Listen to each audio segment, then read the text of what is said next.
Hi, thanks again for tuning in to the Barefoot Deacon.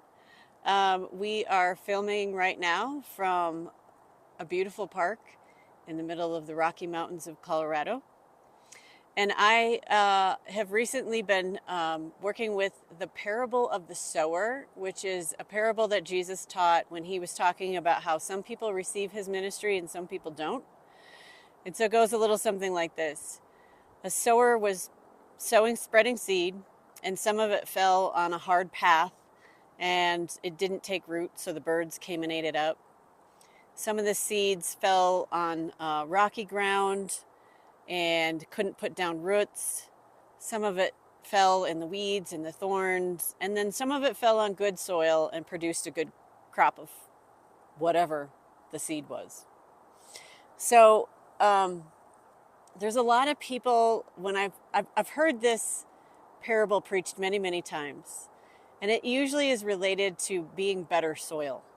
Like, could we be better soil so that we could be more fruitful and productive and receive the message of Jesus better?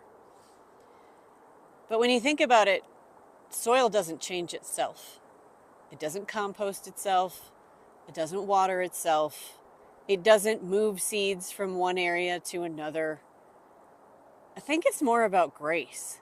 Like, grace is just spread freely everywhere, even in impractical places. So if you've heard the message of Jesus, but you're like too busy and distracted to receive it, or you don't know much about it and it hasn't really taken root, I just want to point out the fact that right now, right next to me, there's this darling little plant that's growing out of a rock. And on the other side of me, there's a pine tree growing out of a rock. And then I think about all the people who have faith in spite of some of the worst circumstances. Like, maybe they grew up in a household of abuse or addiction or neglect or any kind of thing, but like one little seed planted by one person could be all it takes for them to put down some roots and grow in faith. And you might be the person that plants that seed in their life. And you can do that with anybody in your life.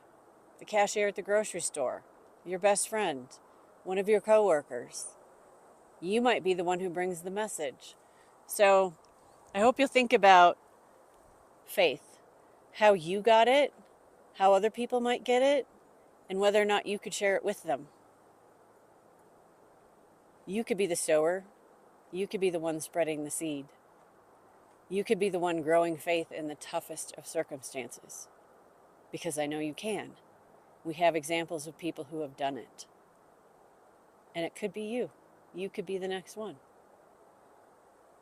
So thanks again for tuning in, and I hope you'll listen just a few seconds to the rustling of the trees and the wind and the cool breeze, because this, to me, is what brings me faith and what helps me grow roots.